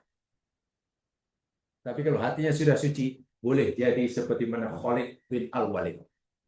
Khalid bin Walid itu kan panglima perang yang dasar kan. Hebat kan? Ketika dalam peperangan, waktu itu khalifahnya Umar bin Khattab. Umar menghantar utusan. Dan isinya jadi keputusan Dewan Umar, Khalid bin Walid dilucurkan jawatannya, diganti oleh sahabat yang lain. Sedang peperang tuh. Panglima perang yang sudah punya rekod, Khalid sedikit pun tidak kecil hati. Bahkan ketika pengikutnya tanya pada Khalid, Khalid, kok dipecat Umar macam mana gini? Kok tak kasih? Jawaban Khalid, demi Allah, selamanya aku berperang karena Allah, bukan karena Umar. Dan dia tetap patuh pada Umar, tetap ikut panglima baru yang sebenarnya lebih junior daripada dia. Itu karena apa? Karena hati Khalid itu sudah bersih. So itu kalau hati sudah bersih, tasawuf didalami, qalbu salim dimengerti, jadi siapapun boleh masuk surga. Tapi kalau hati belum bersih, jangankan jadi ahli kopra yang terkaya, baru jual sayur pun menipu. Sebab kuncinya agama. Tapi masalahnya itulah, bila sebuah agama, ya kadang hanya masalah ritual, atau kadang agama minta maaf hanya dengan slogan, bagian apa? Slogan. Itu bagian slogan. Kita mesti. Islam mesti kuat. Karena orang cakap Islam mesti kuat itu sendiri yang merobohkan Islam. Jadi tanpa disadari. Sebab itu umat Islam mesti dicerdaskan. Cara mencerdaskan masyarakat Islam dengan kajian-kajian, bukan dengan syarahan di dataran mereka. Tak akan jadi. Cara mau umum ini juga kurang berkesan. Tapi kajian-kajian dulu halakoh sikit. Tapi makan masalah itu kesannya ya mungkin generasi akan datang akan lebih cerdas daripada kita. Tapi kalau ceramah agama disampaikan bosong, nah itu ya, hanya akan menambah panasnya hati seorang, makin panas. Jadi semangatnya lebih, tapi ya tak ada apa-apa. Sebab itu lihat saja keadaan dunia hari ini. Hari ini katalah bolehlah macam istilahnya korup dan korser. Hari ini E dan B macam korut dan korset. Korut. Korut dan korset. Macam Korea Utara dan Korea Selatan. Maknanya gaduh dan bencinya itu udah sampai DNA dia benci kan. Kan itu sekarang kan. Hari ini. Tapi tak macam mana lah. Karena mungkin ada lah masing-masing email memanfaatkannya. Lah esok sudah menjadi macam Amerika dengan Israel. Amerika sini macam mana? Kamcip tidak? Bayangkan hari ini gaduh sampai mati. Esok boleh. Itu betul ke hati boleh berubah sekelip mata sebenarnya? Atau jangan-jangan yang berubah hanya kita takut. Sangat takut semua hidup akhir zaman. Ya akhirnya kita nafsi-nafsi lah. Nafsi-nafsi. Jika kita tidak mampu mengubah pasangan guru saya dahulu, ya awak jangan campur. Itu saja.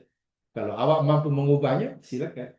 Tapi kalau tidak, bak kata Allah, alaikum anfusakum. Itu Quran.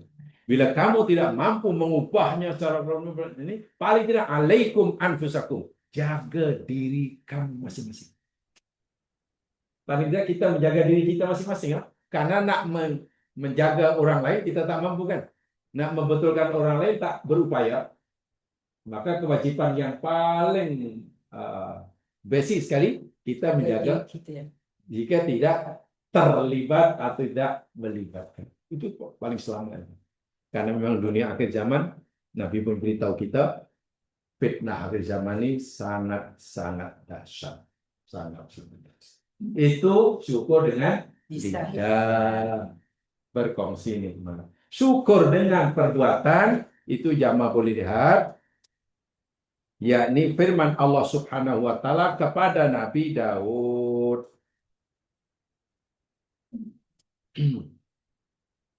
Lihat firman Allah Subhanahu wa Ta'ala.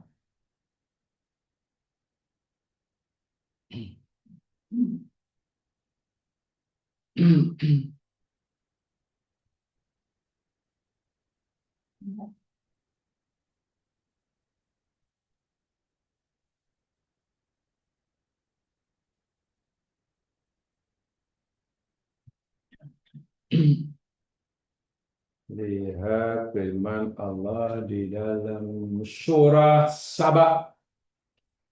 Surah 34. Ayat 13. Ini syukur dengan af'al. Af'al itu apa ini? Perbuatan, pekerjaan, kerjaya, career. Surat 34 ayat 13 di belakang tuh separuh yang terakhir itu Allah berfirman i'malu apa tuh? I'malu ala Dawuda syukran apa artinya? I'malu ala Dawuda syukran apa artinya? Bekerjalah, beramalah kamu wahai keluarga Daud. Keluarga Daud oleh Allah disuruh bekerja. Kenapa Allah suruh mereka bekerja? Syukran. Nah, syukran ini yakni maf'ul ajli. Karena hendak mensyukuri nikmat Allah. Ini namanya syukur dengan beramal. Baik. Apa nikmat yang Allah berikan pada Nabi Daud yang Allah tak berikan pada orang lain? Yang sangat spesial. Kalau sehat, semua lain sehat. Harta semua ada. Anak orang lain ada. Yang nikmat Allah berikan khas pada Nabi Daud dan tidak diberikan yang lain. Kena tahu Quran yang kita. Ya. Dia kena tahu sebelum kiamat. So ini Quran. Ayat nanti kalau Quran tahu. Ya. Wa alanna lahul hadid. Allah kata. Dan kami lembutkan besi bagi dia. Maknanya benda-benda logam yang keras di tangan Nabi Daud ini menjadi lembut sehingga Nabi Daud boleh membentuknya dan jadi apapun yang dia kendaki tanpa perlu membakar, memandang. Kalau kita punya ilmu seperti itu, wajar kan? Tak perlu beli pisau, cari besi sendiri. Dan kita pun tahu, apalagi mungkin kita seorang seniman, lagi cantik hasilnya. Bayangkan. Sedangkan kita nak melembutkan besi kena lebur, dibakar, dibuat bubur dahulu. Nah, itu nikmat Allah pada Nabi Daud. Sekarang, kalau Nabi Daud yang Allah berikan nikmat ilmu seperti itu, lalu Nabi Daud tak gunakan nikmat itu, hanya duduk aja. Nak nak pakai video pun beli, bisa pun beli. Nabi Daud kira kufur. Bagaimana mensyukurinya? Bagaimana Nabi Daud mensyukuri nikmat ini? Iya, digunakan ilmu itu sehingga Nabi Daud boleh membuat macam-macam produk. Baju besi lah, peralatan besi lah, besi lah, macam-macam. Itu namanya syukur dengan perbuatan. Jadi jika Allah bagi nikmat, gunakan nikmat itu untuk mau bekerja. Contoh mudah lah untuk zaman sekarang. Allah dah bagi ilmu yang Allah berikan pada orang lain. Ilmu apa? Ilmu memasak. Menguasai 38 menu dunia. Bahkan santapan, menu jin pun dikuasainya. Dan tak semua orang punya ilmu masak seperti itu. Macam mana mensyukuri ilmu memasak? Ya, rajinlah masak. Jangan dah punya degree masak-masak, nak makan nasi panggang Grab aja. Itu namanya kufur nikmat dengan kufur. Iya. Allah tempatkan kita di negeri yang tanahnya subur. Tanahnya subur. Air hujannya cukup. Betul ya? Cuacanya bagus. Benihnya disediakan. Baja bagi free. Itu nikmat kan? Bagaimana cara mensyukurinya? Ya kita kerjakan tanah itu, kita bajak, kemudian nanti bila kita kerja kita pasti akan membuat hasil yang banyak. Allah kata la in syakartum la azidan. Itu yang mensyukuri nikmat dengan bekerja. Sekarang Allah bagi kita tanah 15 hektar, tanahnya subur, aja free, tapi hanya tengok aja. Itu kufur tuh. Ya. Jadi melakukan perbuatan sesuai dengan tujuan Allah bagi nikmat. Bila Allah bagi tanah seperti itu, apa tujuannya? Supaya kita mau bersyukur. Katakanlah, sekolah ada, cikgu ada, kemudian ada, buku diberikan, laptop free, bus disediakan. Tapi masih ada budak yang tak mau belajar dan bodoh. Budak itu nak kufur. Lalu buat apa kemudahan yang banyak tidak dimanfaatkan? Jadi syukur dengan apa itu memanfaatkan segala nikmat untuk melakukan satu pekerjaan. Dan itu yang Allah berfirman. Bila kamu bersyukur, aku akan tambah. Tak percaya dululah, sekarang dah sejarah. Rajin pergi ke Sungai Besar ketika saudara masih hidup. Dari Sungai Besar masih segar Sekincang. Sekincang kita tahu banyak saudara-saudara Tionghoa. Banyak orang jualan hasil mahsul pertanian di tepi jalan. Macam-macam. Ada Cina itu, wah banyak jualannya dan segar-segar. Saya tanya, lakulah anti bakul ini. Anak tak ada tanah luar, tak ada lah, bukan tanah saya itu, tanah tepi jalan, tanah kerajaan, tanah sekarang kera. Itu pun kerajaan punya, tapi diusahakan tanah macam-macam. Tapi tidak tak ada yang bantu, anak tak bantu. Oh tak ada lah, anak saya sedang belajar. Oh belajar mana? Belajar di Australia lah cik. Oh dapat scholarship. Oh, tak ada lah, biaya sendiri. Biasanya macam ni, saya jual ini lah untuk biaya anak. Saya betul-betul menampau muka saya. Ini Cina ni. Bukan tanah dia, tanah kerajaan dan memang dibenarkan. Dia usahakan. Siang malam tanam macam-macam, kacang lah, apa jambu lah, apa lah dijual. Dengan hasilnya boleh membeli anaknya. Itulah syukur bil hal. Iya, itu Cina tuh paham ayat Quran, walaupun tak dapat pahala. Kemudian saya pergilah ke kampung apa beliau di Sungai Durani, apa Sungai apa Limau, Sungai Besar tu ada jalan masuk tempat tiga terus kalau terus sampai Tanjung Malim, lalu Kampung Soeharto sana, Villa Soeharto. Nah, lalu sana di situ ada namanya kampung beliau. Jadi saya pergi situ, ya inginlah minum kopi pagi-pagi di kedai kopi, seronok di tengah-tengah apa namanya kebun. Tak jauh dari kedai kopi itu ada tanah yang sangat luas depan kebun. Wih, memang luas semua lah. Rumah tak ada pun, tapi terbiar. Jadi saya bang, itu tanah siapa tuh bang? Seluruhan itu terbiar itu. Oh iya, itu tanah orang kaya itu, Pak Haji apa nih? Orang Tanjung Karang katanya. Tak pernah ada, tak pernah itu di bio aja. Tak ditengok tak apa. Jadi isinya semak samun. Nah, Pak Haji Tanjung Karang itu kufur nih. Iya, tanah banyak tak diusahakan. Yang penting punya. Allahu Akbar. Bukan yang penting punya. Allah bagi untuk diusahakan. Cina yang tak punya tanah boleh biaya anaknya belajar di Australia. Bayangkan kalau setiap orang Islam syukur nikmat dengan perbuatan. Tidak ada orang susah. Tak ada orang bodoh, tak ada orang ke depan, tak ada orang muda, semuanya maju belakang. Karena sentiasa melakukan pekerjaan sesuai itu. Kita sehat, takkan tak digunakan kesehatannya. Kan kita sehat. Sehat hanya untuk tunggulah ada kodar turun. Namanya sehat bekerja lah. Nama ada peluang, masuklah. Sehingga sekarang kok masa orang Islam ini kan sangat kritikal ya sekarang. Ada kawan lah seorang pengkaji, termasuk di negeri kita. Peluang pekerjaan sebenarnya sangat banyak.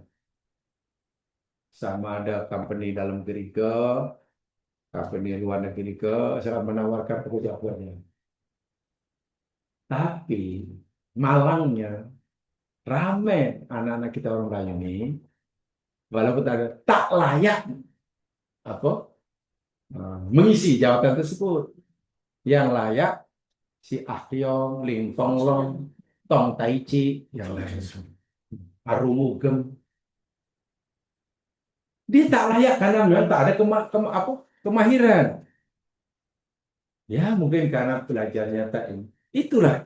Jadi macam mana Allah nak tambah nikmat. Peluang untuk dapat nikmat ada, tapi kemampuan tak ada. Dengan alasan, tak apalah kita ridho lah, dengan resi yang ada, qanaah aja. Lagi pula, harta tak bawa mati. Nah, itulah dalil yang salah. Oh, saya dari dulu cukup tak suka apa pendidikan agama seperti itu. Salah soalnya. Tidak Islam dianggap sebagai penghalang kemajuan. Kan begitu nanti akhirnya. Sehingga orang yang mundur karena kesalahannya tidak merasa bersalah. Karena tak apalah dah ditakdirkan kita kena ridho dengan qada Allah. Kita mana boleh mengubah qada Allah.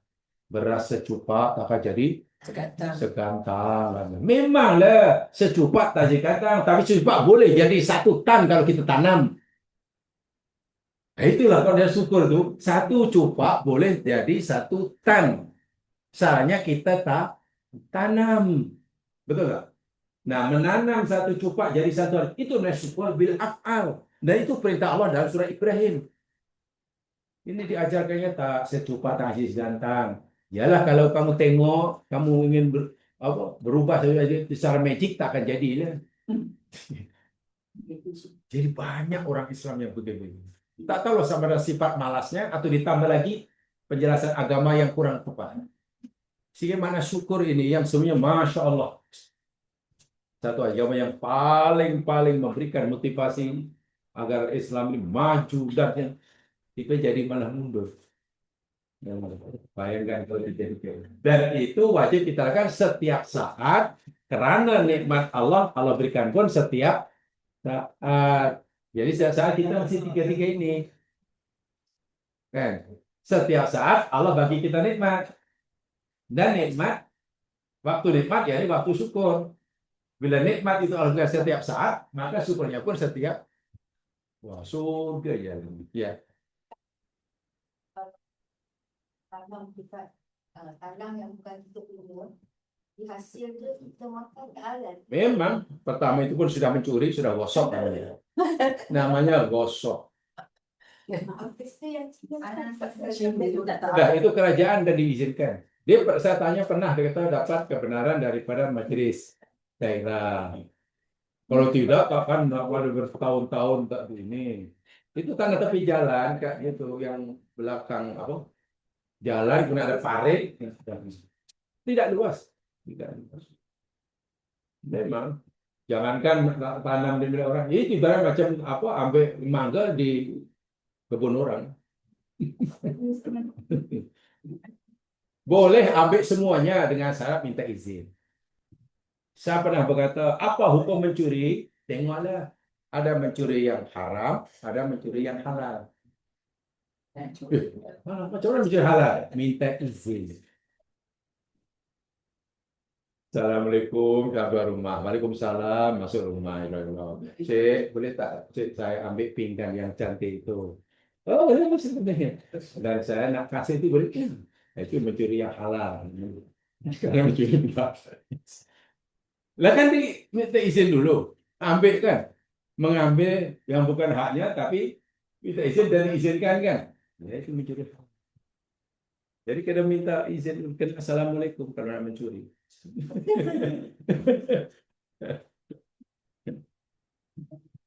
Jadi boleh itu ya dari si hukum kan dikira tak mencuri kan. Nah, karena sudah saling ridho kan. Kalau dia bawa parah, boleh Tapi rasuah tidak boleh saling ridho. Rasuah tetap haram walaupun saling ridho. Yang bagi ridho, yang terima pun ridho, yang ikhlas tetap haram kalau rasuah.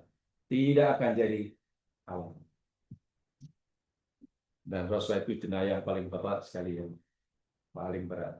Tapi dianggap biasa. Kenapa dianggap biasa? Karena ramai orang buat.